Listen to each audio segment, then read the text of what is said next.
When I look at our history, I realize that our history is not negotiable. It's not defined by slavery. It is a profound history, and we need to teach it in honesty.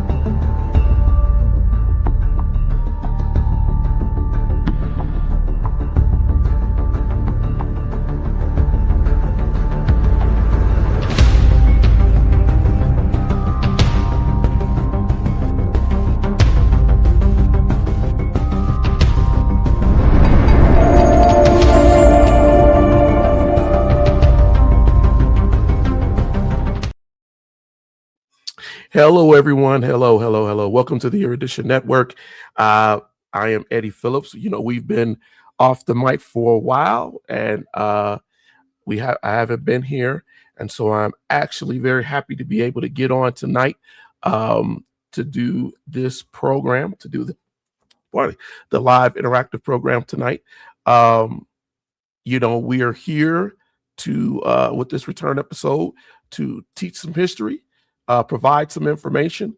I hope that you enjoy what you will hear tonight.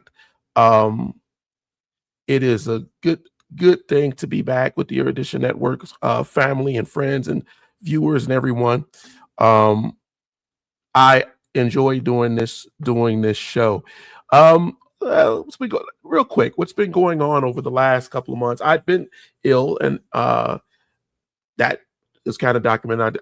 People who follow me otherwise on other social media probably know that. But at the same time, it was good to take that little bit of break, I do believe. I realized from analysis, because I'm always doing analysis and going through some things and researching some things, just how vital it is to teach history in the way that we do here on the Erudition Network. Tonight, I want to get into some things, but I wanted you to know we're going to hit this from a strategic standpoint from here on out. What I realized is that the way I teach history, a lot of times, you know, I was trying my best for a very long time to not ruffle feathers and not anger people, but that's not really what this is about. It's about teaching facts. It's about being honest. It's about letting you know what the reality is. That means I'm not here to play the social media or internet games. I'm not here to take archival facts and convert them into community rumor, right? I work with history in a way strategists and analysts work with maps and information and everything. And so I do a lot of study, and I go and I look at these things and I break them down. Why am I saying this? Because I want you to know that when you watch this program, you're going to get factual history. You're going to get sources, references. You're going to get the facts and the truth. That is not about when I do these interactives about beefing or whatever. We can have a debate. We can talk on some things. We can disagree on some things. But what we will not do is put out rumor, folklore, and myth.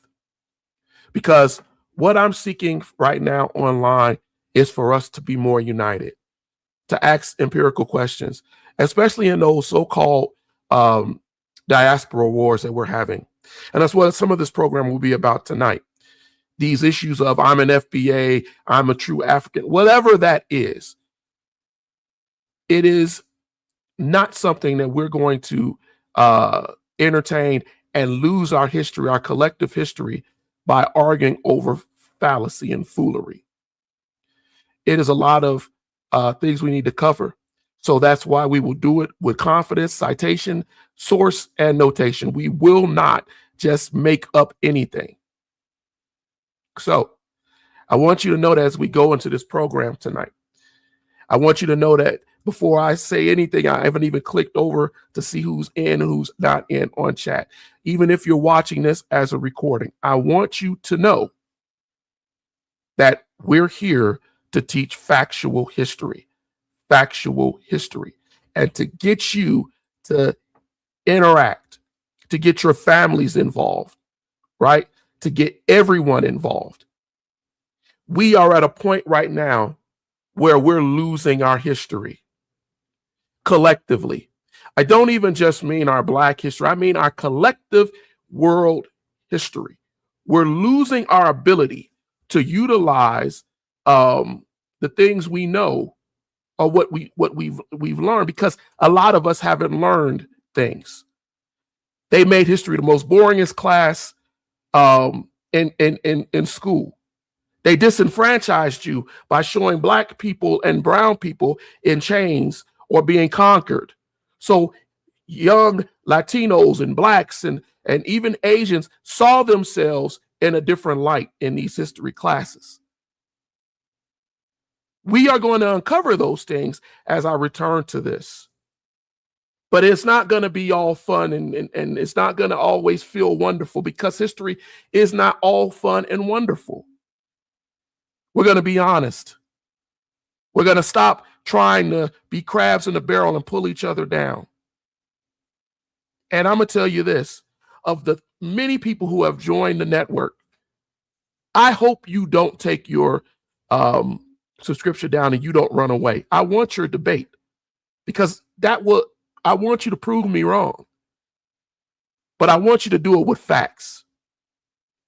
So here's going to be some of the structure of tonight's show, because I have gone back and forth since I've been ill, even though I've been on social media, but not actually doing shows. I've gone back and forth with the fundamentally Black Americans. I've gone back and forth with these absolute Africans. I've gone back and forth. And I collected a lot of your questions and accusations and things that you say.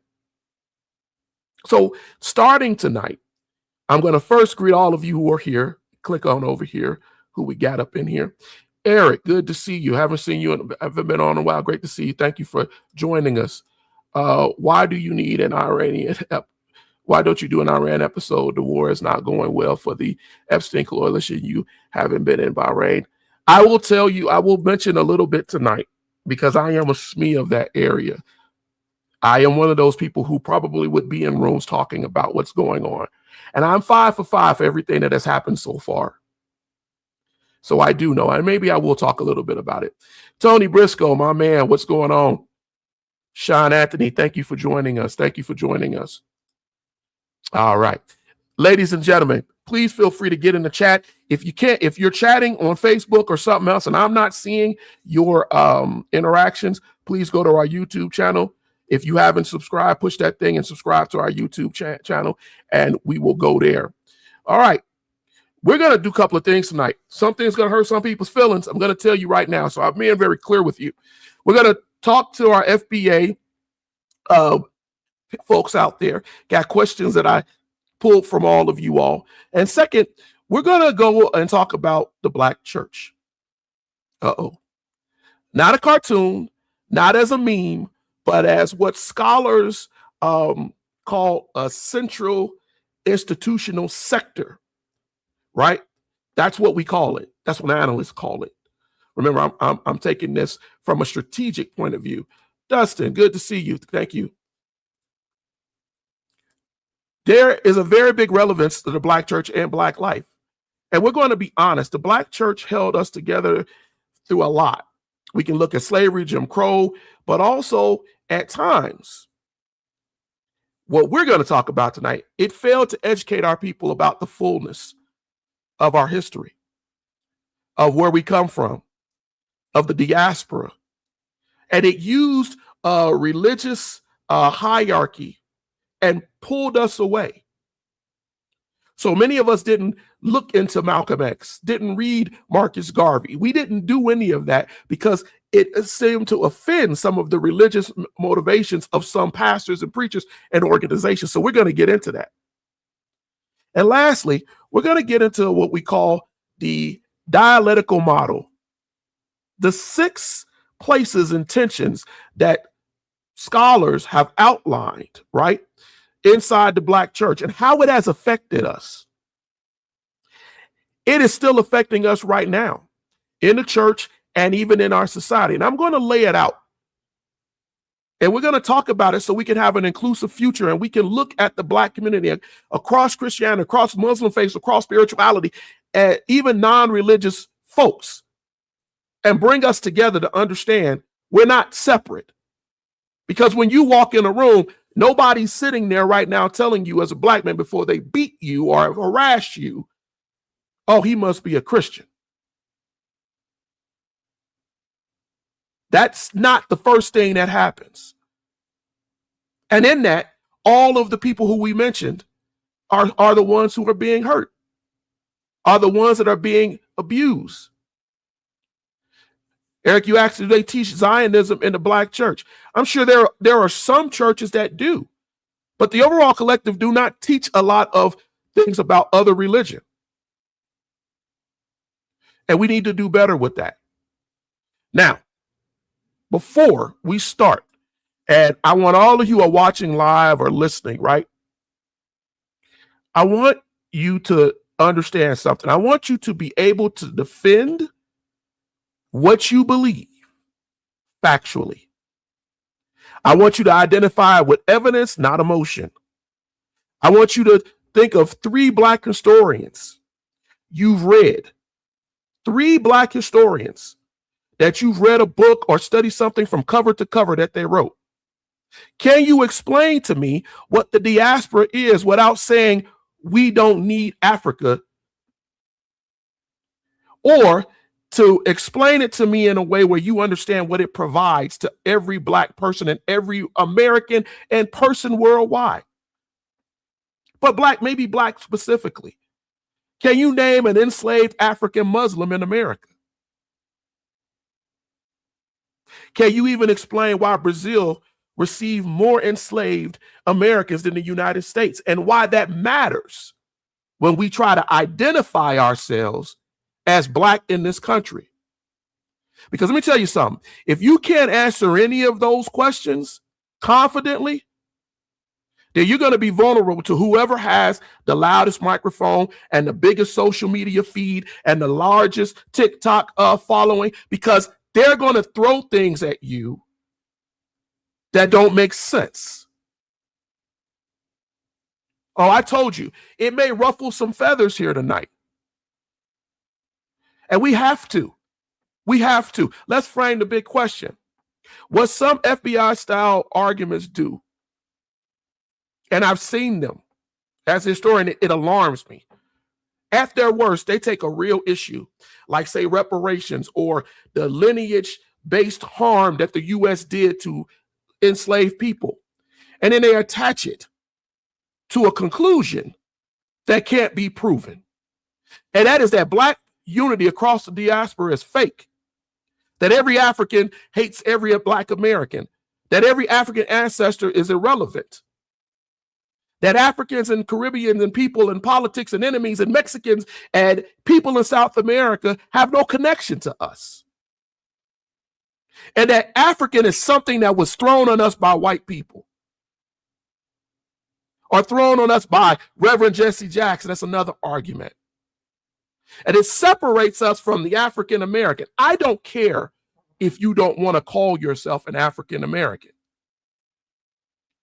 But I do want you to understand your connection with Africa. Because if you don't understand that, you are deluding and deceiving yourself. You are making yourself seem as if you don't really know your history. The historical record says something completely different than what I hear a lot of people saying. Black people or African Americans are a diaspora people formed from the by themselves. That is not true. That is not true. More slaves were taken to South America than they were the Americas during the triangle slave trade. Millions. And when the slave trade was stopped in Europe, They brought slaves from South America up to North America because they could do that without violating the Essential del Negro and other things that have been put out that Europe had been working through for over 200 to 300 years. African culture survived in its spiritual form, its cultural form, its linguistic form, and they are embedded in the culture throughout the Americas, even up further into Canada. So when we say we are a people fundamentally of ourselves, we are deluding ourselves, and we are delusional. The Black experience in America is not just about the United States. I had a young man get on TikTok and say that Black History Month last month was only for United States Black people, while it's being celebrated all over the world. Black people all over the world were celebrating it. And that is what Carter G. Woodson, the creator of Black History Week, which later became Black History Month, that's what he wanted. He wanted inclusion. And now we're doing crabs in a barrel and we're fighting each other. What does the diaspora mean? It means Brazil, the Caribbean, Spanish America, huge parts of the sections of the world where Black people are everywhere. Good diaspora literacy is out here. It's not diluted. People spent years, decades studying. Pan-Africanists who went out and pulled this information. Why? Because they wanted you to know it's more of us than you know. It strengthens us. It shows that we have a global architecture. It's not about anti-Blackness. It's not about taking away something from you. It's not about taking your reparations check from you. Know who your cousin, brother, and sister are. Know your history. And Eric, I see your question. Let me tell you, the Black church historically is one of the greatest institutions developed by Black people, especially over here in American soil. Yet, even then, there are scholars who look at that and don't realize that it also contradicts. We're not going to bash the church tonight. That's not what this is about. But we are going to hold things accountable. We are going to hold it accountable. And if you're willing to follow me with that tonight, hey, interact, join up, let's do it. And if you have an argument against anything that I just said, throw it in the chat, but be ready to defend it with facts. Eric, you said I'm still puzzled on evangelicals, Baptists, Orthodox, Catholics, etc. Many Christian denominations believe very different things. Hopefully this is about letting self-claim FBA ADOs know the facts, because FBA and EBOs be claiming that they are not African descendants and claiming they are indigenous. Yes, let's talk about that part. You live here. You were always here. The first question I usually get, right, from someone who's proclaiming that those mentalities is, so where are you from? I was on last night on TikTok. I got on, and that was one of the first questions someone asked. Are you African? Are you African American? Are you Black? Do you the structure of that question by itself offers you a situation of separation. What are you? Where are you from? And it sounds to them as a challenge, and to some it even sounds innocent, but it's a trap, because what it implies is that African is a foreign identity, and that African American is disconnected from Africa, and that they are alone, are a whole different demographic and race and culture and whatever. It's like African ancestry is optional, cosmetic. Like you don't need them to be here. Historically, African Americans, Blacks, exist because of a specific event, the transatlantic slave trade. and the centuries of slavery and Jim Crow and all of those things, major public and non-public Black folks who went over to Africa to study for decades,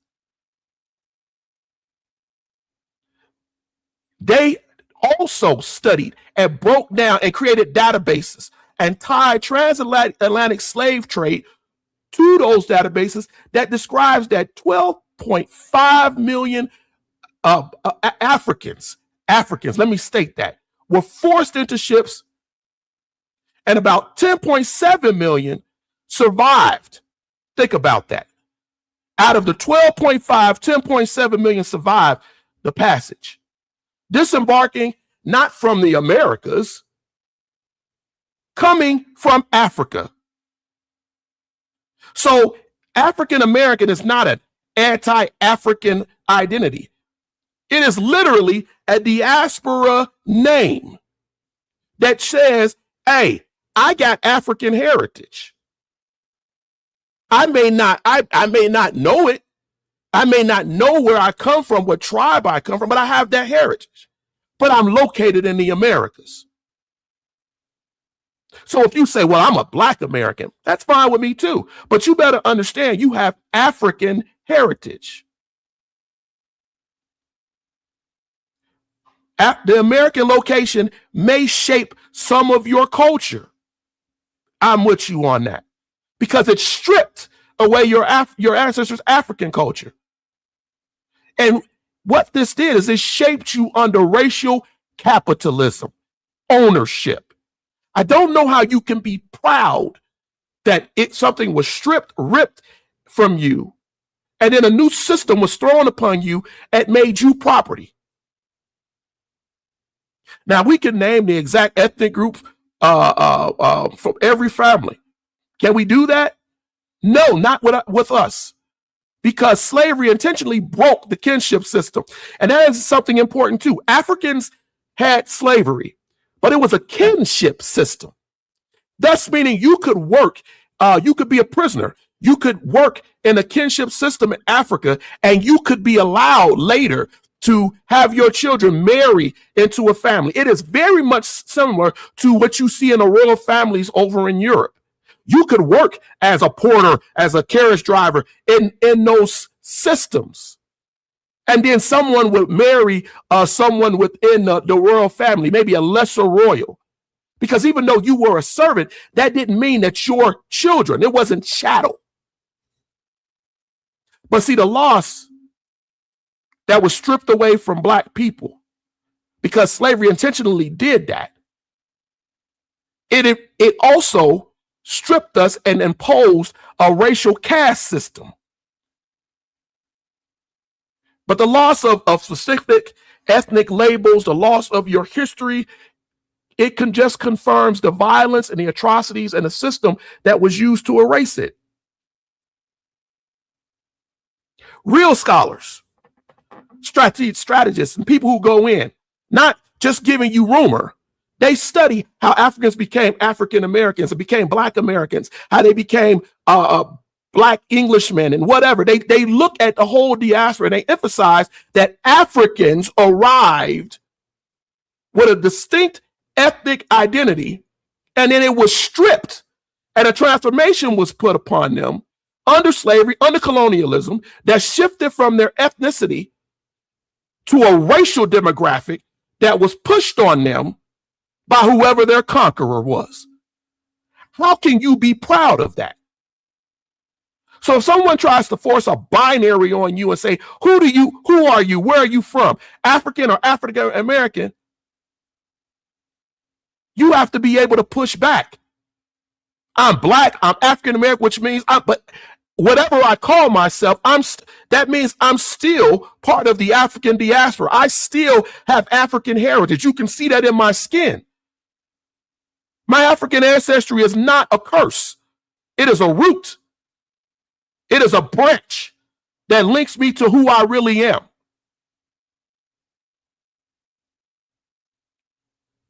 We got to do better, because what we're doing is we're separating.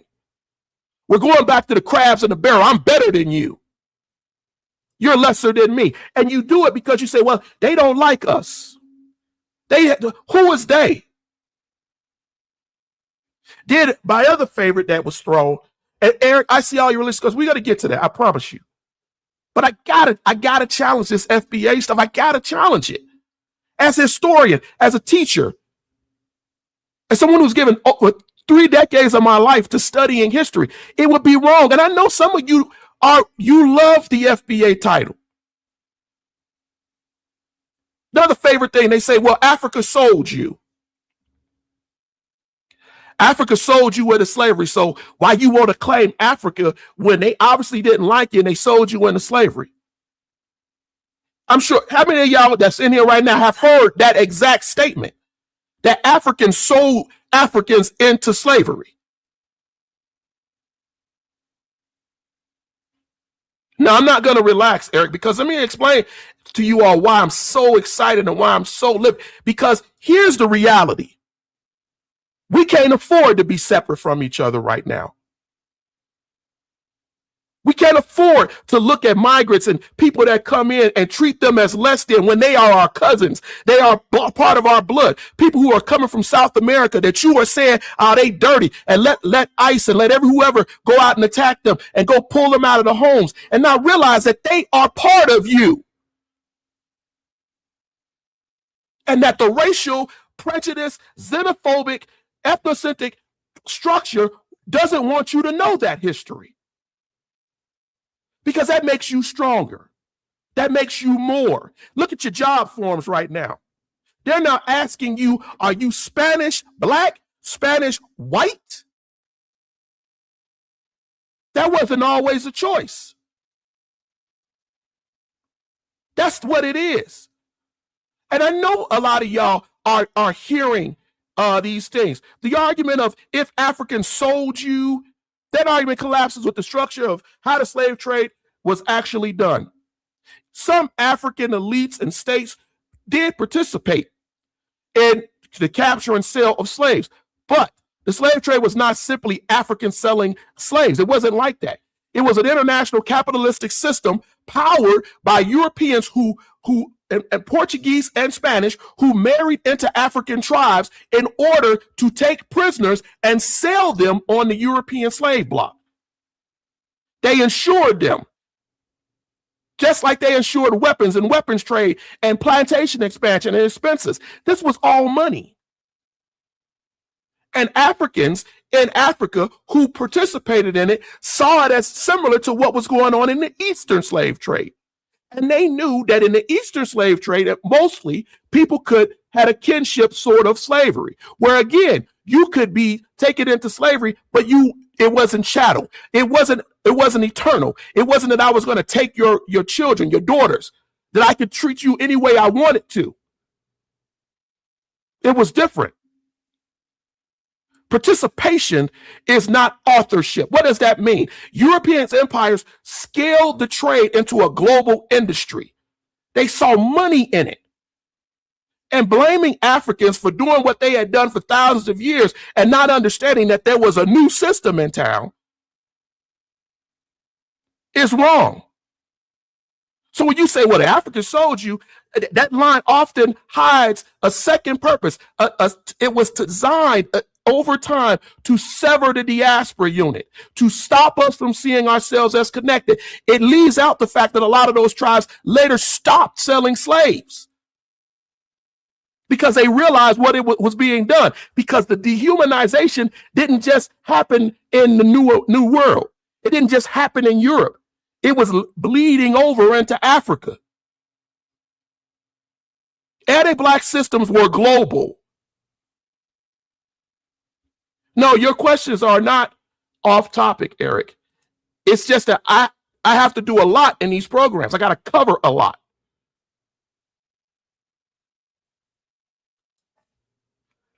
We have to understand that we are together in this. When you tell me you don't need Africa, when you tell me that the diaspora is fake, I had somebody come up and say diaspora is fake. And that diaspora is an academic word. White people made that word up. Real black people, they don't know nothing about that word. We never knew what that was. The diaspora is a buzzword. I'm talking about this because this is real. This is going on tonight. It's the diaspora speaks to a historical process that a lot of colonialists and enslaved or slavery pushing societies didn't want mentioned. That's why they didn't want to talk to you about the revolution in Haiti. They didn't want the slaves to know about that. The forced dispersion of Black people throughout the world was not something that they wanted you to know about because they didn't want you to rise up. The Haitians rose up and took down Napoleon, who had the greatest army of the time. So much so that Napoleon then decided he didn't even want to invest in the New World, which is why we have the Louisiana Purchase, why he sold all of that land to America, because it was too much money to be fighting with the Haitians and fighting. It was too much. We need that money to go fight wars in Europe. The diaspora is large. It includes Brazil. It includes the Caribbean. It goes everywhere that Black people's feet touched. You say, oh, I didn't know that. I thought Napoleon was taken down by the Russians. Here's the thing. We get taught so much in history, and the Black part of it is left out. Go look it up. Go read about it. There's a specific reason why Napoleon sold all that land to the Americas. And yet we have people, right, telling us we don't have any connection. That we don't have a connection with who we are. The brutal fact is that reporting that reference and talking to you about how Brazil and the Caribbean and beyond connects to us is not something a lot of people want you to know in history. Slave records, slave databases note that Brazil alone, Brazil received about 5 million enslaved Africans. While at the same amount of time, the U.S. only received 388,000 directly. Yet, U.S. slavery expanded through natural increase plus internal trade and all of that. But they bought those slaves up from South America. Those slaves who had entwined with the culture. Those slaves who, and Black folks who had come over there even before, because we've talked about that, but had ingrained themselves in the cultures of South America, of the Americas. And so when people say, well, why you keep bringing it up? That's not our story. It is your story because it shows the scale and the structure of a system that brought your ancestors here. And if you only knew the U.S. story, you can be tricked. You can be hoodwinked into thinking slavery was mainly just a U.S. phenomenon. So I'm a fundamentally Black American because this is who we are. But the bulk of Africans in the transatlantic slave system went elsewhere. They went south and then they were bought up here. And that matters because that means that they are part of your family. They're part of your lineage. That means that the African diaspora has multiple different centers of activity. Afro-Brazilian, Afro-Caribbean, Afro-Latin. You are more than that.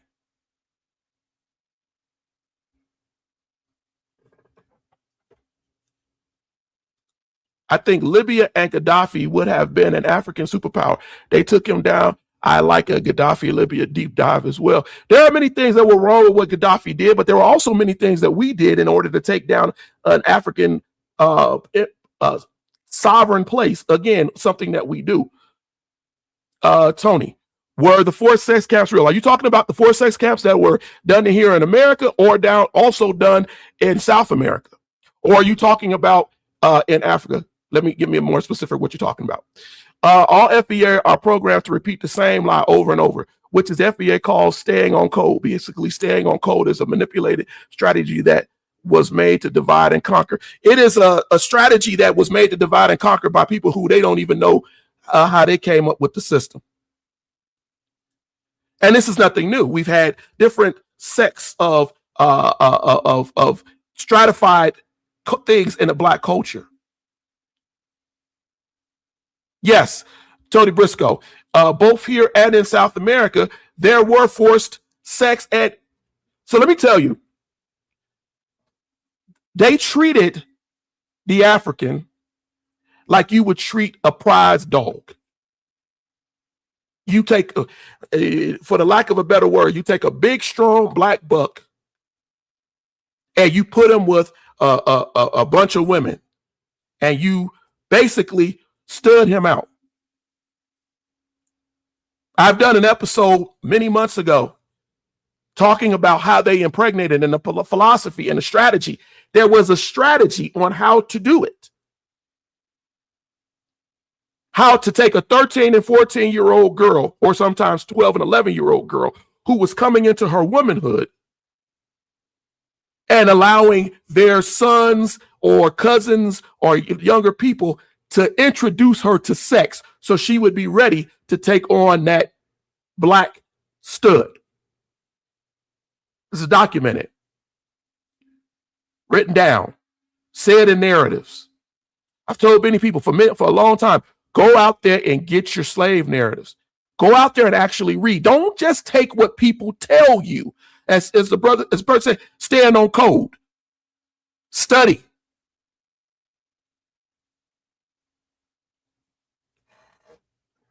I just gave you a couple, but I'm more than open to having these discussions with anyone. But I also want to get into this thing that Eric was talking about. I want to talk about the Black church. I think that it's so important that we understand its importance first and why it was important. And let me tell you, I wrote down some questions because I wanted to be very careful with this, right? I want you to think about these questions I'm going to ask you. What did you gain, for you folks who have been in church? What did you gain from church? And what did you trade away to get what you got? Think about what I said there. What did you gain from church? And what did you trade away to get it? If you don't understand what I'm saying, did you trade away your community? Did you trade away your intellectual permission to study whatever I wanted to study? Did you gain morals, but then were forced to lose your intellectual curiosity? Did you gain belonging, but lost the ability to explore? So that meant you couldn't read about Islam. You couldn't read about humanism. You couldn't read about non-religious parts, or you couldn't read about the diaspora that we just talked about without being labeled as someone who is off message. And let me be clear. The Black community is still highly religious, or faithful, I should say, overall. But it's not a monolith, right? And it has somewhat been frozen. Pew Research, I was looking at data from them that shows that 22% of Black adults claim to be religiously unaffiliated. I don't go to church. Right? In recent measurements, and only a small share identify as being faithful people. But what you say here, Eric, you said, but according to our politicians, we have a Christian biblical right to support the country of Israel. Well, understand what that Christianity is and the different forms of Christianity that have come up, right? We have people who have an alt-right idea of Christianity, a white Jesus covered in an American flag, bleeding for the white folks in the nation. We have AI created images. I share them every time I see them of Trump bowing down as if he's Jesus and touching the hands of white people. in red hats, rubbing their kids' heads. We have all of that. So when they say that, understand that there is some delusion there too. So I ask all those questions for any of you who are watching live or who of you are going to join later. And I'm not asking you to offend you. I'm asking you because that's real. What did you gain and what did you have to give up? And so then it brings you to the question, can the Black church be a home base that doesn't require you to give up your intellectual exile or your intellectual self?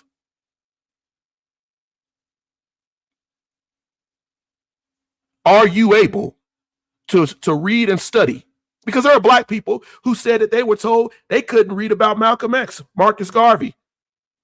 They couldn't definitely not read the Quran. They couldn't have discussions outside of their church's idea of Christianity.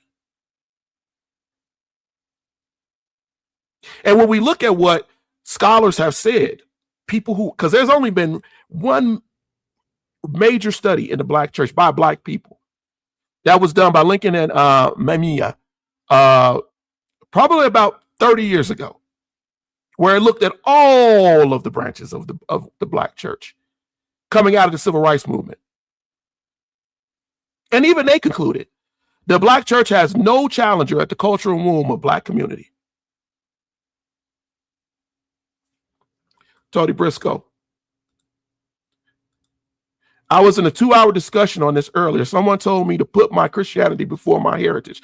I told them I can hold both in high esteem and not separate my Blackness from my faith. Amen. Amen. Does anyone have a biblical right to land as defined in the Old Testament?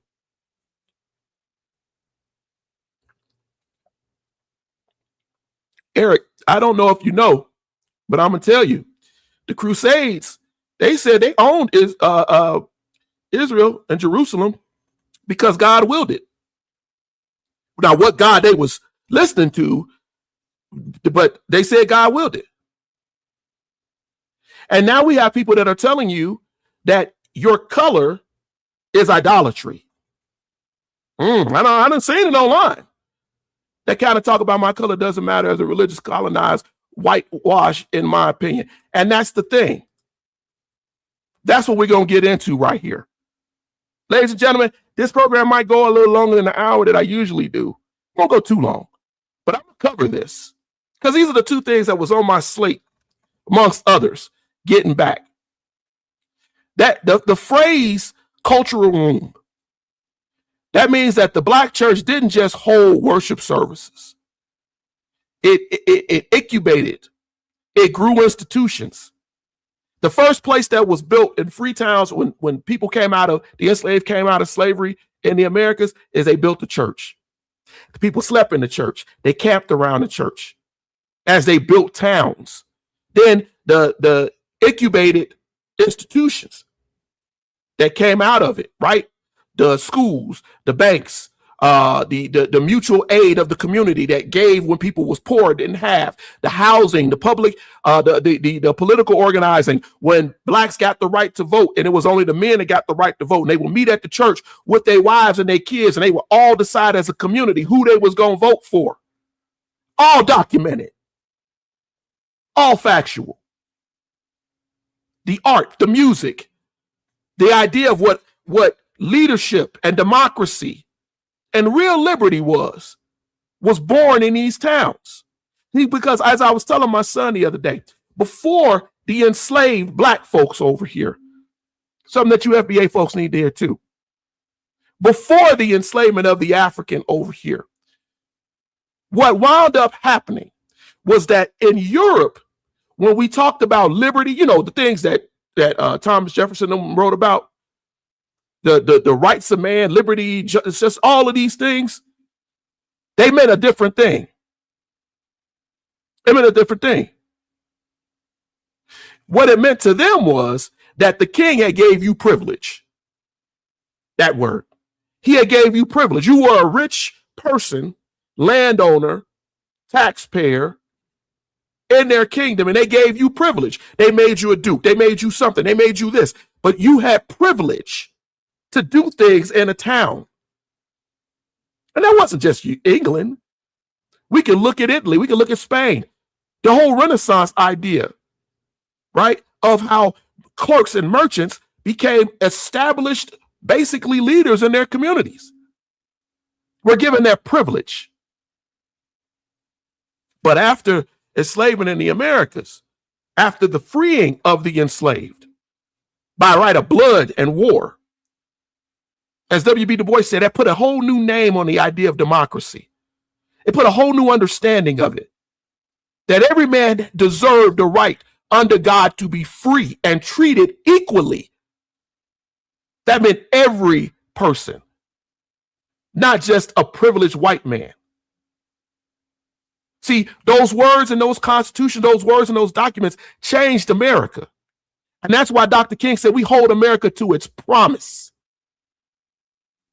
Those black communities, those cultural wombs, birthed a new understanding of society. They're the reason that even white women and women could vote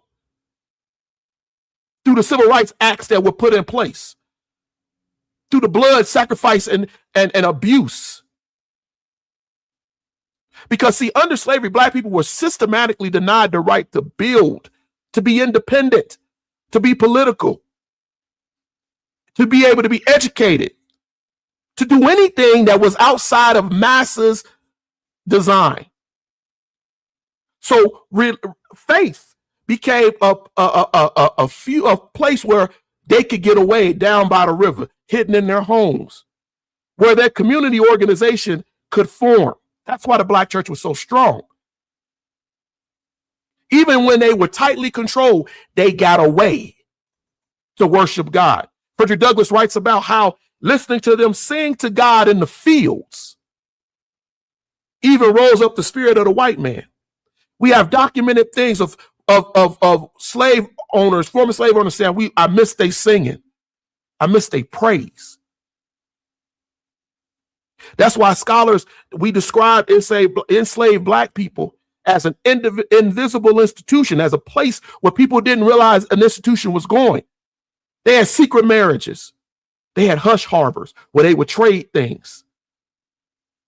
They would worship and give God praise outside of white oversight because they knew that God heard them and they prayed for you and for me. They prayed for freedom, the real understanding of freedom. But there's a misunderstanding of the invisible institution. It wasn't just about spirituality. It wasn't just about going there to go pray. It was about a cultural connection.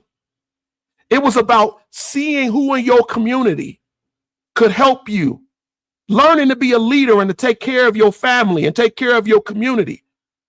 It was a survival strategy that you had to have to escape from the terror and the oppression and the cruelty that you were dealing with at the time. How do we know this? W.B. Du Bois wrote about it. He described the black church as a social center. And he's not talking about the building, talking about your faith. It was a place for you to bring your faith, and it was a clubhouse, a meeting, a cultural exchange where multiple people from different plantations and ever could get together and where they could talk about what they could do, what I would do if I was free. It also was so strong that toward the end of the Civil War, the reason why people always say, oh, the fact is that the South just gave up the will to fight. No, black folks walked off the plantations. When there was no longer enough people to keep them there, they rebelled themselves and they made their way north. We have hundreds of documented cases of them saying how we took our stuff and left. They couldn't stop us. And so when we talk about the black church, I don't want you to just say it's just religion. That's not the case. It was institution building. It was culture building. It was a place for you to get aid. It was a place for you when I didn't have anything. The church was going to help me. If I wandered into town as a black man, how can we help you, brother? What can you do? What can you do for the community? It was mutual aid to help to build an institution. When you look at towns like Rosewood, when you look at what we call Black Wall Street, that didn't come out of nothing. The DNA of the black church came from that mutual aid as a nation building force that could do and change things. We know that. In 1787, Richard Allen and Absalom Jones helped with the Free African Society. That was a mutual aid organization to support sick, widows, orphans, and blacks who needed help. That's what they did. And so now we look at the black church, right? And we're saying, people telling you again what you cannot do and coming in with all of these things, but that's not how it started.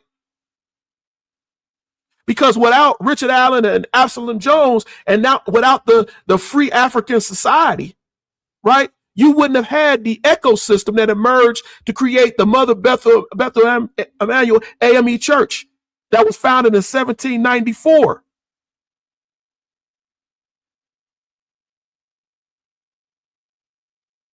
Yes, it was covering a haven and a powerhouse that changed America. And I don't want to make I'm not being blowing it up more than this. It changed America. The black church didn't just go in and interpret the world. It built the world around it. It gave people what they needed, and that was led by God. Let's never take God out of it. But it gave them what they needed in order to survive, in order to live. And it gave them the mutual inclusion that was stripped away from them in slavery. That's what it did. So when we ask the question, what did this church build? Why do we call it the black church? Why do we get into it? What did the black church build beside a sanctuary? It built the community. It built the banks, the food pantries. It built places where you people could take their kids where they had to go out and go work the fields and they was babies. It built political education. It taught people what the law was, what the constitutional amendments had changed, and what they could and could not do, and what was their rights. But what is it now? Is it basically a weekly service with no infrastructure? Are we teaching Black history? Are we telling people what they need to know to survive like the early church did? Are we mutual aid? I'm not talking about everybody. I'm not painting you with a broad brush. I'm saying as an organization, that's something that was built by our ancestors. Black churches carry burdens. They burned them down. They built them back up. They burned down communities and they built them back up with the help of their faith and their church. That's real.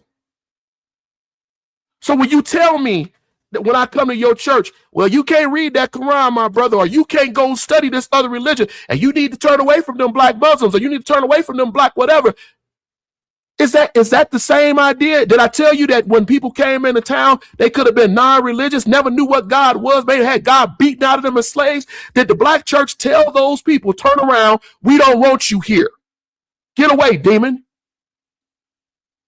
No, come on in, brother. What can you bring? Let me tell you about the good news. Let me tell you what God can do. Let me show you what God can do with us helping you. Now, I'm in your butt tonight because we're failing. We're failing. If somebody says religion and politics don't mix, because we hear that a lot, I want you to consider everything that I just told you. I want you to remember this notion is often pushed on our nation.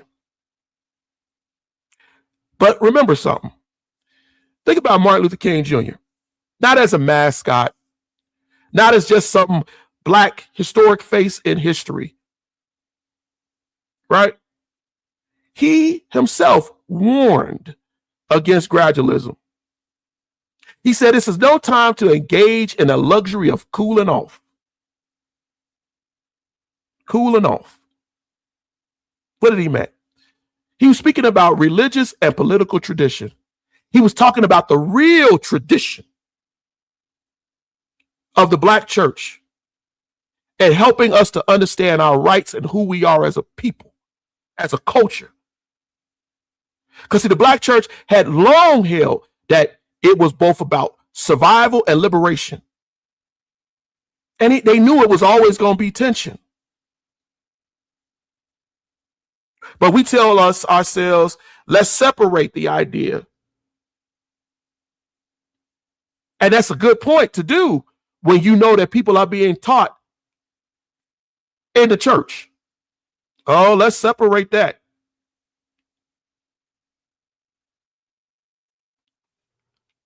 It is important that we understand that, yes, say that politics have always been grounded in religion.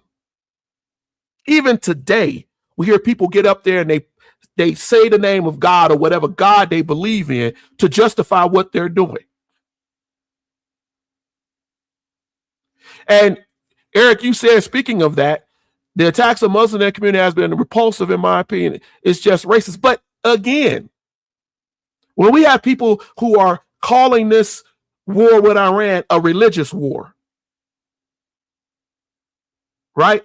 And ignoring the history of how the Shah of Iran was taken out and how America interfered with a sovereign country and tried to make them bend their knee to America's idea of their idea, I didn't say ours, of democracy, the privilege of democracy, which is different than the freedom of democracy. And I really want you to understand that tonight.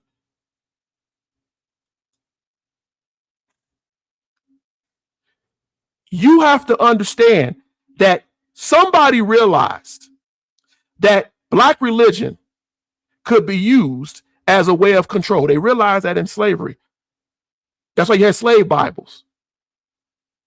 You had enslaved people who would try to manipulate for the masses' benefit.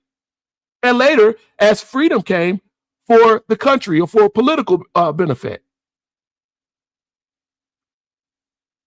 religion became a pacifier, a controller. But that's only part of the story. Even outside of the revolutionary things that were being done in the church and things that leadership were doing and the skills that were being formed, there was still this issue of control. Because when Reconstruction failed, Black people found themselves again locked out of full participation in society. When Black codes and Jim Crow came along, they was locked out. And the church was supposed to function as a surrogate, civil arena where you could still feel included, where you could elect church leaders and you could practice governance inside of the Black church as an institution. When it was denied to you in other parts of society. But what that led to was people who felt, oh, now I'm in control. Absolute power corrupts absolutely. And so then we started to get this thing called internal Black politics inside of the church. That's what was happening. So we can't ignore how the political teaching has affected us. I even heard during this last election when Kamala Harris was running, there were churches that were telling their members I wouldn't vote for her, I wouldn't vote this way. It's what it is.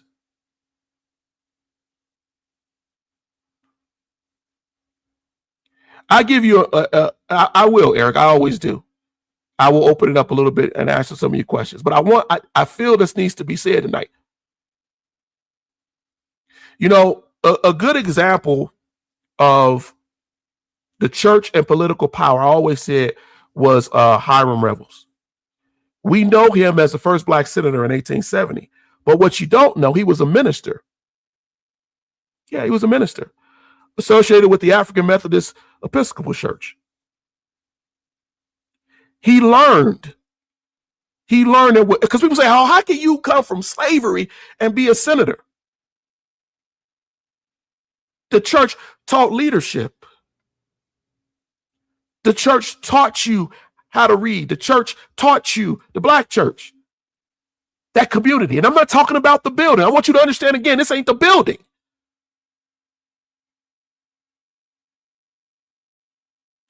Because when we look at where we are politically, I watched Jesse Jackson Jr. get up here and go off on the 3 presidents that came to his father's funeral.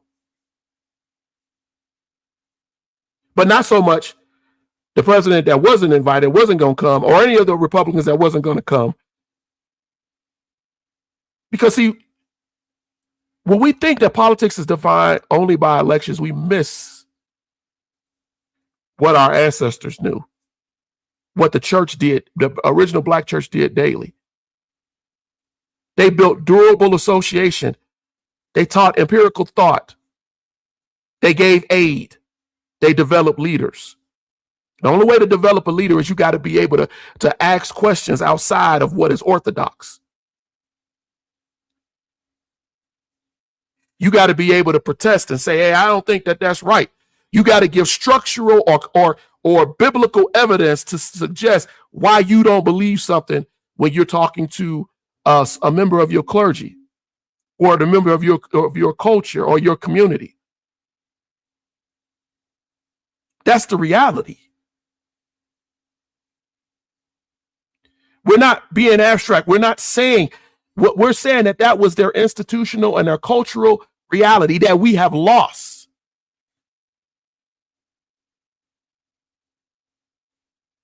I was on a program. You see what you say here. Yes, all governments have also used religion as a tool to control the people of faith. I got into a conversation about that not too long ago. How religion is used as control. Religion can be used as a controlling device when you do what slave owners did during slavery. When you tell people what they can and cannot read, and you don't emphasize to read the word for yourself. To follow me as I follow Christ or I follow God. And once you feel or know that that's not the case, I'm following my own auspices of what I want to do. You should be able to question that and challenge that. Too often now I see people say, you don't question nothing in the church. You just do it. I may not tell you during a sermon, you get up and challenge the preacher. But you should be able to pull your pastor, your bishop, or someone and have, or doing Bible study or whatever, and have a dialogue. And then that gets us into something else. That I mentioned earlier, the dialectical model of the black church. A lot of things were oversimplified as it's taught to us about the black church. And I'm trying to break it down for you tonight in a very quick amount of time so you understand. Right? You know, they got branding like, oh, it's otherworldly, or it's anti-intellectual, or it cuts you off, and we just it's spirit-based, and we can't bring all this other stuff in it. They describe the black church as moving along different posts, right? And between those two posts, there's a tension. And there's no synthesis. There's no way to come together, no way to bring things together. There's no way to resolve things permanently. And so people saw the black church as we came further, as a field of struggle, but it was not always that way.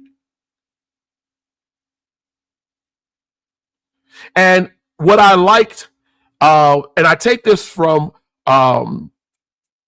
I'll give you all the book in chat because it's on my shelf over here.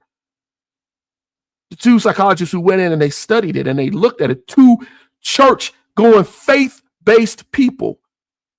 So let's not assume, oh, they were just being human. No, they wanted to look at why do we do the things we do?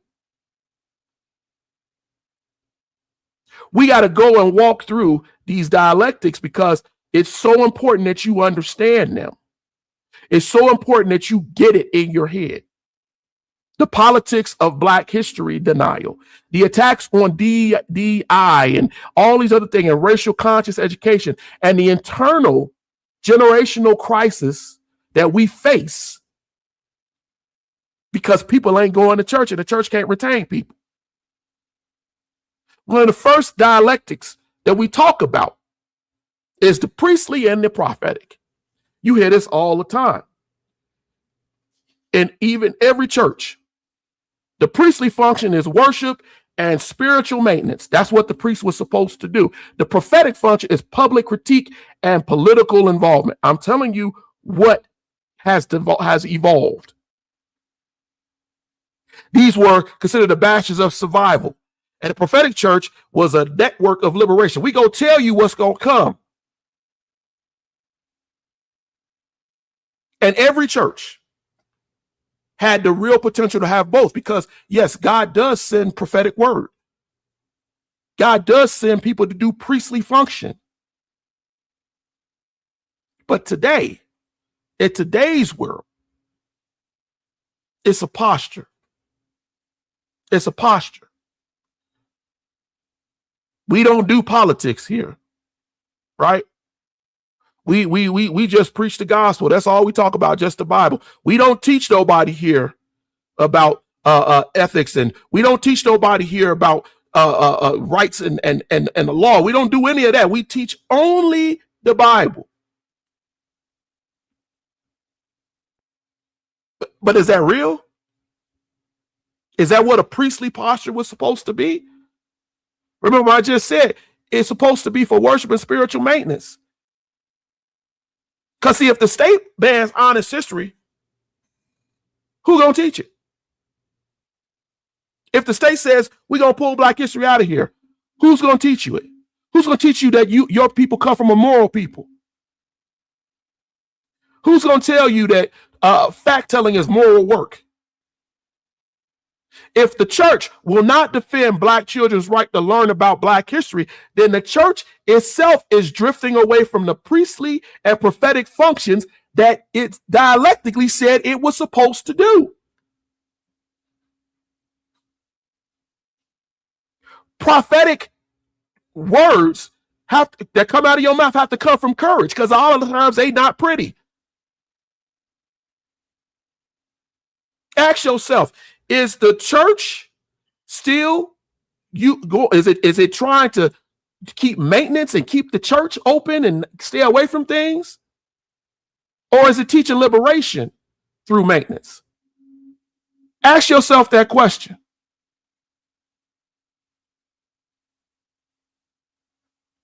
Because, see, I'm not here to teach you something that make you feel like you don't need to go to church. I'm a Christian. No, I'm here to make you understand you need to be thinking. Another dialectic is the idea that the Black church is otherworldly, or is it this worldly? Is it with the world, or is it out of this world? What is it? If it's otherworldly, it focuses only on heaven and the beyond. And if it's currently in this world, it's engagement in affairs of politics and social life and how you live and how you can survive. And then the argument has become that these are separate things. They argue that the otherworldly can still generate ethical things, that it can still do things. But a lot of times we hear people, and we heard it even back then, and it was corrected back then. Well, it'll get better by and by. It'll get resolved on the other side. That's why when I talked to you earlier about Dr. King, right? There's not a cooling off time. Because see, gradualism becomes a tranquilizer. It numbs you. It makes you not really understand. I'm living in this world right now. My neighbor is starving right now. Her kids just got shot on the street right now. What am I doing? And I go to her and I tell her, well, don't worry about it. He on the other side right now. That don't take away the hurt that she's feeling in this world. When they starving in this world. When they're homeless in this world. God did not tell you that. Even Jesus fed the masses. I can preach to you about heaven as a home, but that doesn't mean that I ignore what you're going through right now. And if you are in a church, and in a black church, and you can't name something in this world that your church did to help someone and improve black life or black education or black knowledge in the last 12 months, 12 days, or 2 months, what are we doing? I told y'all, some of you you're gonna be hurt tonight. You're gonna be mad. You're gonna jump off here and be like, I don't know where he coming from. I'm teaching you history and I'm teaching you facts. That's not how that system became. Then there's another dialect, universal. I actually taught this a little while back. Universalism and particularism. Well, what does that mean? See, universal Christian openness versus the particular racial or radical history that formed black people and had them to be able to establish these things that we call the black church. There are things that you have to understand about that. But we have a lot of shallow universalism. We're all just Christians. We all Christians. We all universal. My brother here is white. There's no such thing as a black church. There's no such thing as a white church. We all together, right? Race doesn't matter. And we all look at it and go, okay, in a perfect world, I would say yes. But that could become an escape from responsibility and reality. Specifically, when we have public institutions, we have groups and organizations who are calling themselves Christian. I ain't gonna say their name. Y'all know them. You see them on TV every day. Right? They get in our public institutions and they are denying the reality of racism, of bigotry, of exclusionism, of violence, of banning truthful curricula, of our children learning and their children learning Black history. Does that sound like a universal, we all just Christian?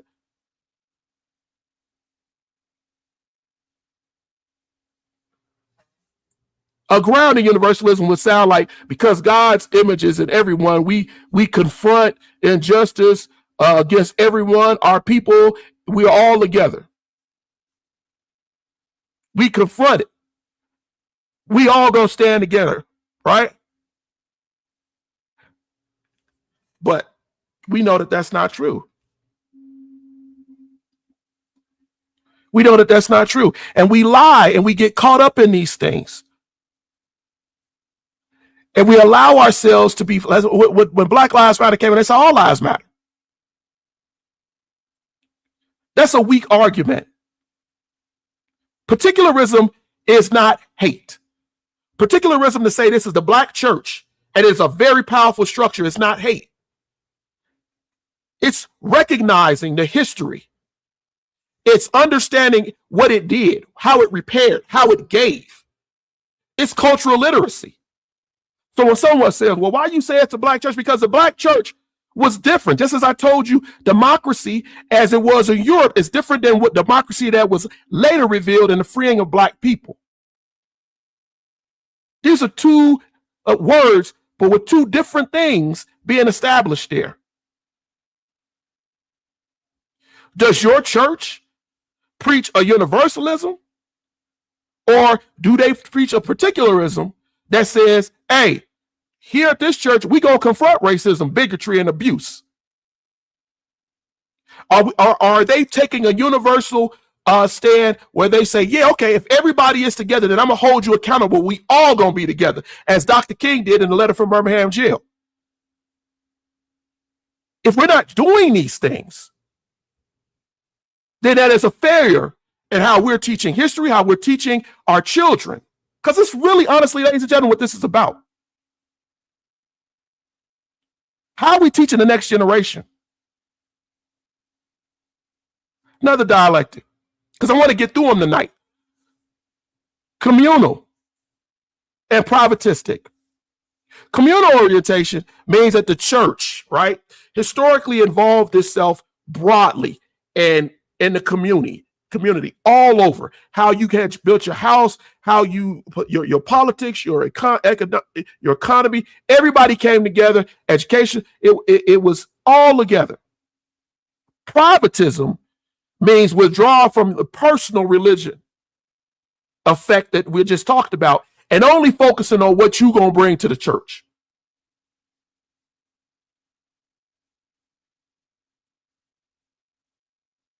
So what we say, what you say here, yes, the MAGA are the oil. We are trying to mix themselves into the water of God.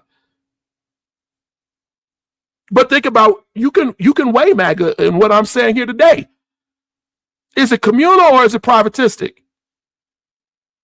When the church became privatistic, everybody felt it. The young people felt it. They saw that, okay, the church is here, but it ain't for us. When we come to the church, we give our tithes, we give our offering, we pray together, and we leave, and I'm back to my own hell, my own private hell. There's no communal desire to teach me or educate me, or I'm not saying this with every church. But as we look at it today, to put up programs to help me get a job, to put a program so I can feed my family. Oh, we hear the sermons, we hear the great words, but do we receive education? Do we receive guidance? The culture wars that are happening, where somebody can call somebody's wife a $2 whatever.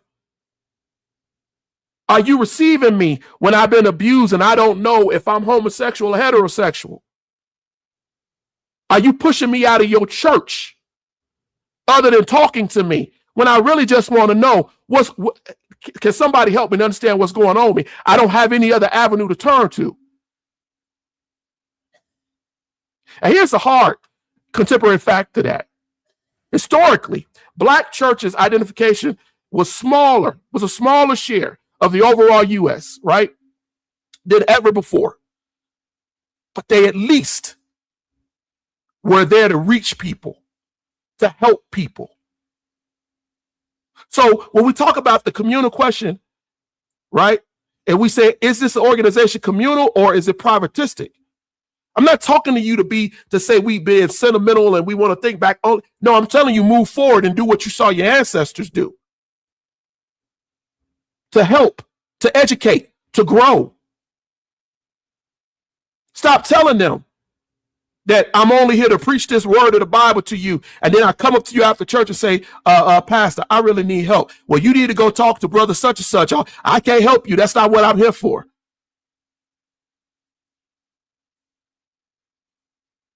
That's not organizational. Not in the way we saw it as the Black church was formed before. How would we survive? And then you wonder why your church ain't surviving. Because you turning away the very people who keep the church, not the walls, that keep it going. I came from a church where we had two church fires. But you know what? I grew up with that church community because it was more. Even when we was going to people's houses and having prayer meetings at folks' houses, because the focus on God is more important than your focus on how I'm going to privatize my wealth and my function.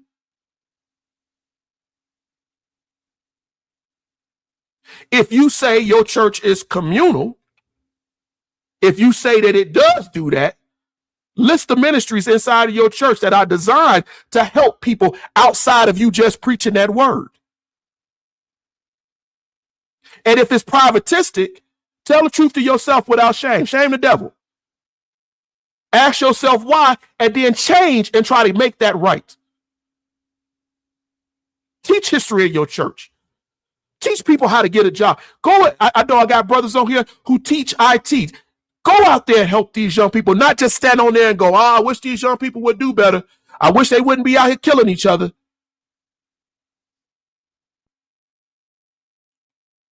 I'm telling you tonight, it's going to rub some feelings, but I'm going to get through these dialectics because we don't cover them. Another one. Oh, this is my favorite. Charismatic and bureaucratic. See, the black church for a long time in the last 80 years, has invested in the charismatic leader and authority. Oh, we've invested a lot of time in that charismatic preacher, even if they're wrong. And we also focus a lot on the bureaucratic. How do I keep the church doors open? How do I do this? How do I make sure? And I'm going to tell you, charisma, I'm not telling you that charisma is an enemy. You have very charismatic preachers like Dr. King, right? But charisma without structure is a trap. Only listening to what the pastor said and never picking that Bible up to read for yourself is a trap. Carter G. Woodson wrote in the Miseducation of the Negro, great preaching, weak education. And as people in the church become more educated, they pull out of the church because they start to realize, wait a minute, what you said here is not always wise. You got a lot of emotion, but nothing that I can receive and hold on to get me through a tough time. Oh, we got a lot of people that come up here on Sunday in these mega churches, but there ain't no civic follow through. There's nobody that's here to help when people are starving, hungry, needing help. And when education right now is under attack, when history right now is under attack publicly, and the church has not professionalized its internal schooling to be able to teach the people where they need to be taught. Outside of Sunday school, maybe an occasional youth program, what are you doing? How many people in your church got a Bible but can't read? How many people in your church don't know how to keep a checkbook? How many people are functionally illiterate? But they get up and they shout every Sunday, and they go back home barely able to survive. They got the spiritual fire, but are you feeding them what they need to survive? Can the church explain Black history in the same excellence that it describes the scriptures? Can it give you the history just as well as it tells you what Jesus said? Can the church give you that feeling of I'm close to God, at the same time give you that understanding of what you need to maintain a job, to maintain your psyche, to maintain your health? I know this is going to make a lot of y'all, make a lot of people mad, but it's real. It's real. Our last thing, because I've been on for a little while. And I said I was only going to try to take it. We almost at an hour and 30 right now. Resistance and accommodation. This is a big one because here's the thing. The Black church was always encountering resistance. I told you earlier in the program how they had to go pray down by the river or find a secret place to get away. They had the whole secret wedding so people could be married to each other under God. And they had to negotiate this resistance, right? They had to go through that. Because the society that they were in was dominant. But today, we have people in the church who are accommodating. And that looks like silence when people are facing targeting, for DEI, for learning history, for being Black. When their curricula is censored, when they're told what they can and cannot learn, and then the church double downs and tell them the same thing. Oh, well, you can't read that book. That book that's from a Muslim, or that's from a Taoist, or whatever it may be. Or we can't take money from this church because those donors don't believe in the same God we do, even though they came in and were inspired by what was said or what was taught. We got to be careful, because that's going to be backlash. That's going to be controversy. See, resistance is not accommodation. Resistance is building parallel educational values and systems in the face of what you're seeing in society as being banned and taken away. Okay, they banned a book. Okay, let's do a book drive. Let's read and see why they banned this book. Why they telling our kids they can't read this book about Black people? Let's teach our kids about political education so they understand what rights they have, other than being taken off the street and pulled into a jail cell and don't know what they can and cannot say. So then they become like the Central Park Five and wind up being pushed into being able to confess to a crime that they didn't even commit. Maybe we should partner with historians or with libraries, because if we don't know it, maybe somebody else knows it. Maybe we should look at our own church-based history and our institutions. See how we relate to Black history. That means that it becomes functionally relatable to the people who are in our church. Carter G. Woodson said, when someone else controls your story, they can control your behavior. When they control your history, they control your behavior.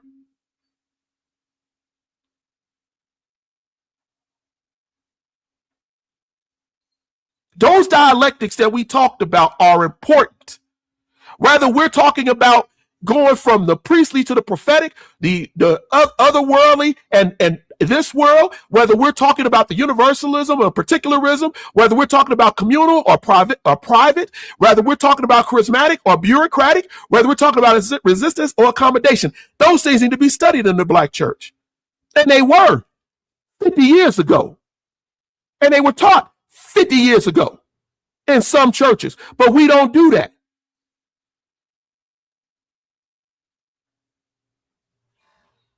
Let's stop telling people that they can't study, read, and grow. Think about what I asked you earlier when we started this. What did you gain from the church? Not faith. It's a difference. What did you gain from the church, and what did you trade away to get it?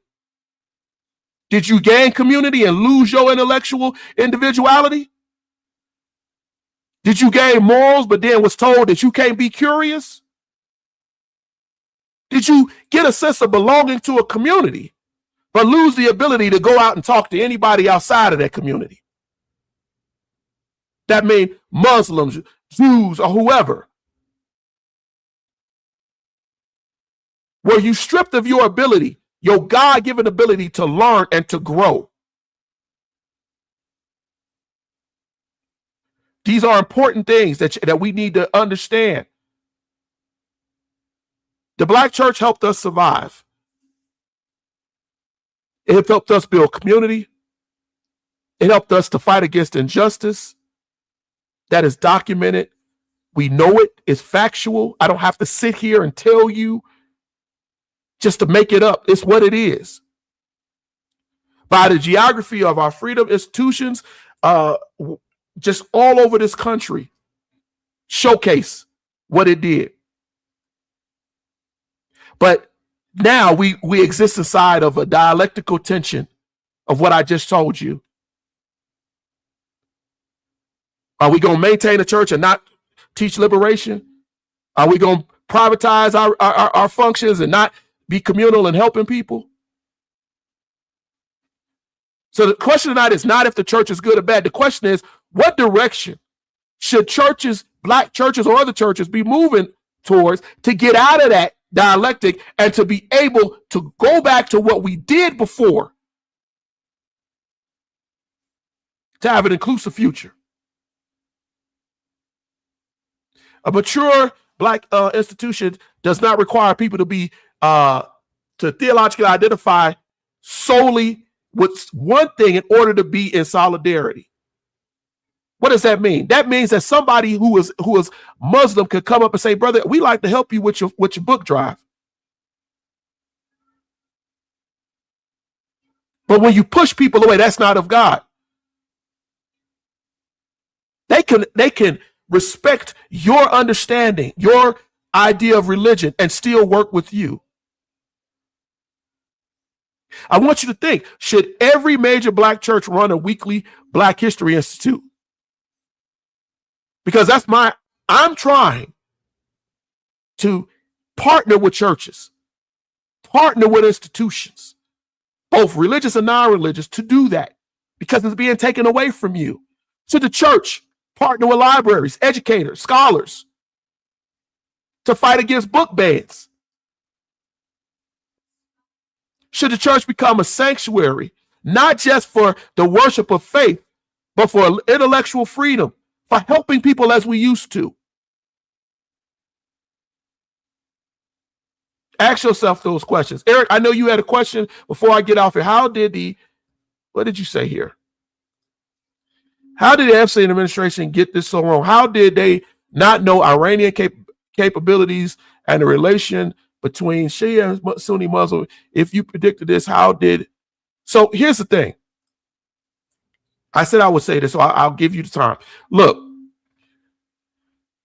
we know as people who have worked in the military, and for me being a SME, I haven't spent 20-some years teaching all over the world in fields that talk about these things. We know that this was preventable. But, excuse me, history is cyclical. The same moronic mentality that told people that God wills it, and we're going to travel all the way from England, all the way through Europe, all the way down to Jerusalem to take Jerusalem from the Muslims, still exists today. That we're going to have a holy war because God willed it. Our God told us that it should belong to these people, and that everybody is wrong. I'm going to tell you this as I watched today.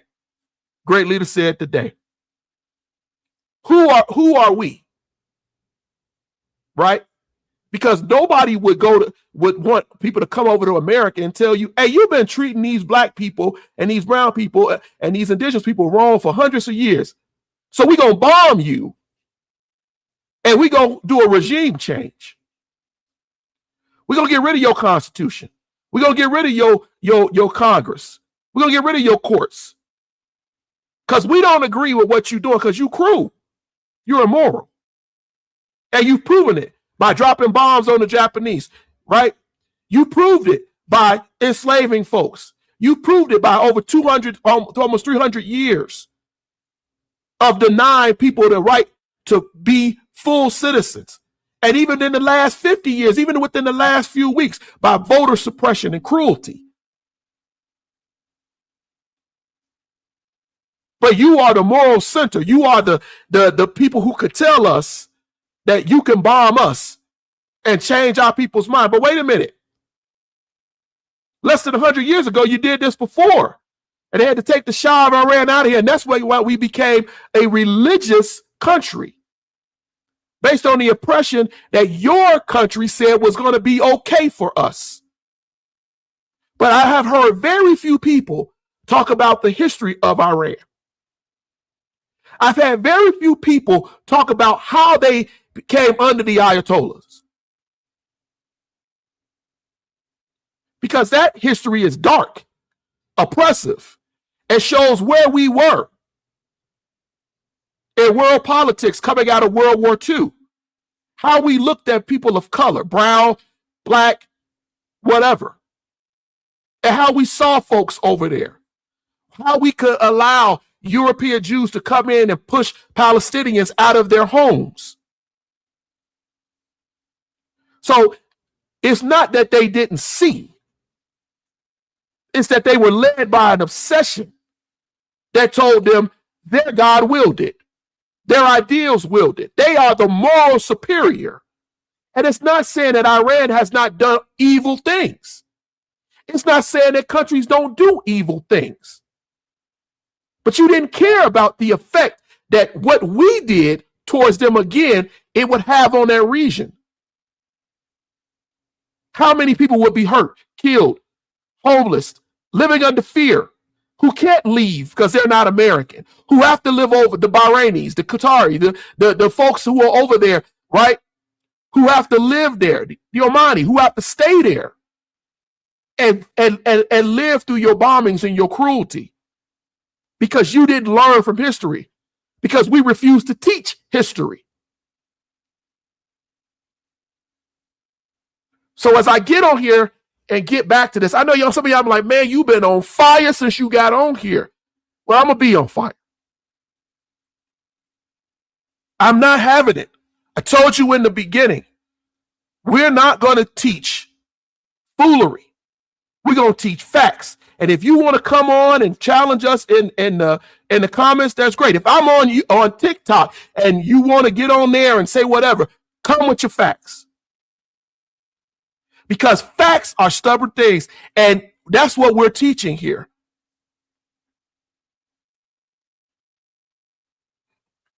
I want to close. I hope that answers your question, Eric. I want to close this with facts in the charge. We are living in a moment where public institutions are being pressured to narrow what they can teach our people, all our kids. We are living in a moment where large-scale book bans and conditioning is taking place and making it normal, so that many people see this as normal. And in that moment, we have to remember that the Black community, our culture, has always built parallel engines of education. We used to call it fugitive teaching, where Black teachers would teach you about Black history. I'm old enough to have had a teacher, Miss Mitchell, that did that, would teach us Black history along with American history, so we understood where we were included in that. That's what the Free African Society represented, what mutual aid represented, what self-determination was. That's what the Black church was. Tonight, I told you the facts. I gave you the truth. If the church refuses to teach Black history robustly, fine, that's fine.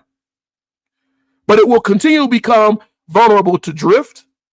It will continually become an issue of privatism, silence, and accommodation, as we talked about in those dialectics.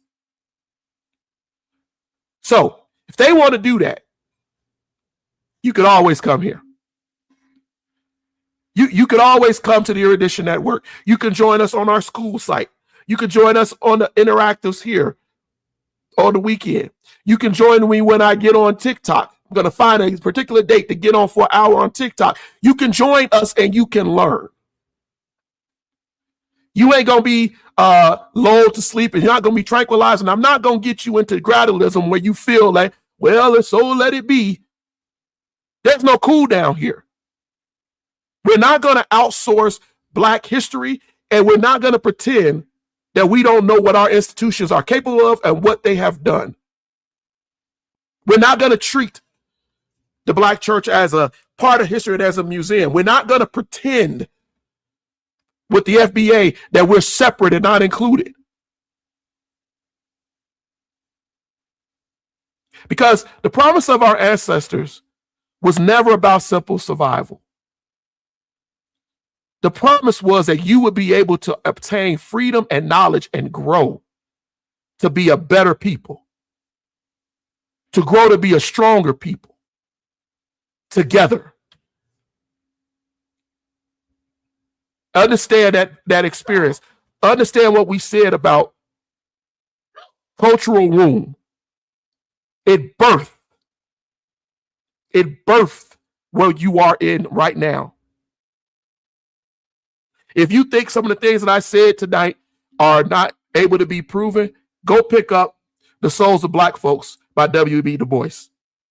Go pick up The Miseducation of the Negro by Carter G. Woodson. Go look at the Pew Research polls that show you the drift in Black churches.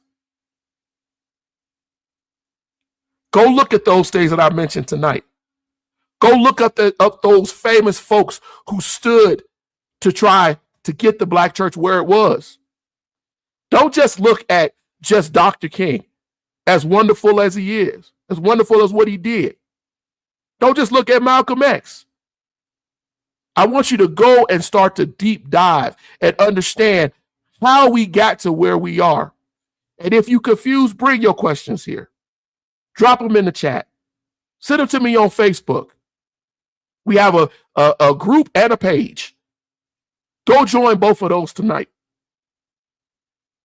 If you want to help Erudition, Erudition does cost. And for a long time, I said to myself, I wasn't going to say it, but it does cost. We have a Cash App, the Erudition Network. Whatever you want to give goes into what we're doing and what you're going to see us doing. We're going to teach, even if others do not. We're going to grow. I have enjoyed being back here with you all tonight. I know I was probably hurting some feelings. For all you FBA folks out there, please feel free to drop me a line on any of those places that I just said. And I will debate you fairly on facts.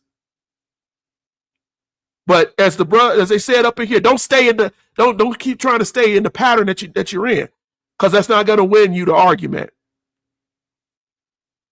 Facts are stubborn things. I gave you a lot of facts tonight. I want you to go and look them up. I want you to go and grow. I would be wrong. You'll see it at the end of this. You can also go online, go on Amazon, and acquire the book that I wrote on early history, not American, it's early history. I prefer you get the interactive book because you can put that on your phone, your tablet, and anything. My wife, hopefully I will be able to get her to get back on. She's back in school, so she's doing some things in school. So it's not that easy, and I've been ill. So she has her book. I will put the name and the thing for that in here too, in the channel. So you are able to go and get her book. She is a organizational psychologist who has a wealth of experience in talking about organizations and how they treat us, how they treat people across the board, and the psychology of that. So I want you to get on there, look for her book also. Generational Wealth, Information Asymmetry.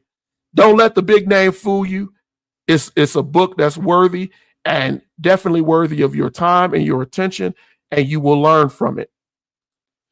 And I want you to be able to get on there and do that. I would have had her to drop it in there, but I don't know if she was still on.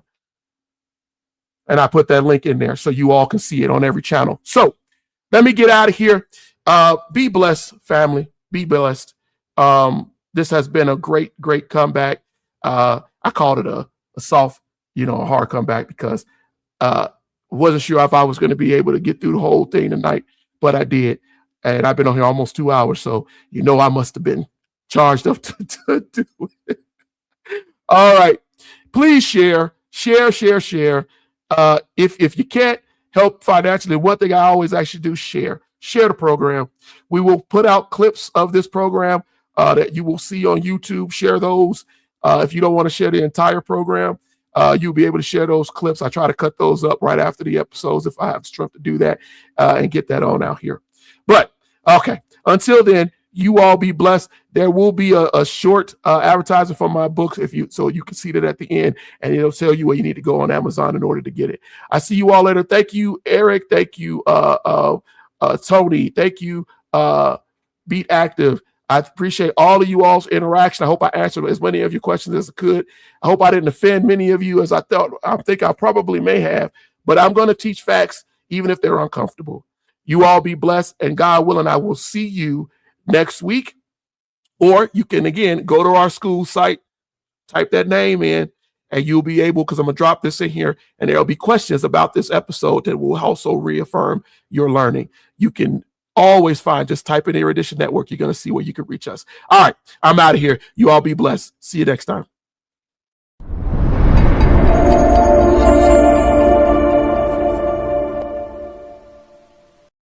From Eddie K. Phillips, founder of the Erudition Network, comes 101 Black History Questions, a groundbreaking book that challenges what you thought you knew and uncovers the stories history tried to hide.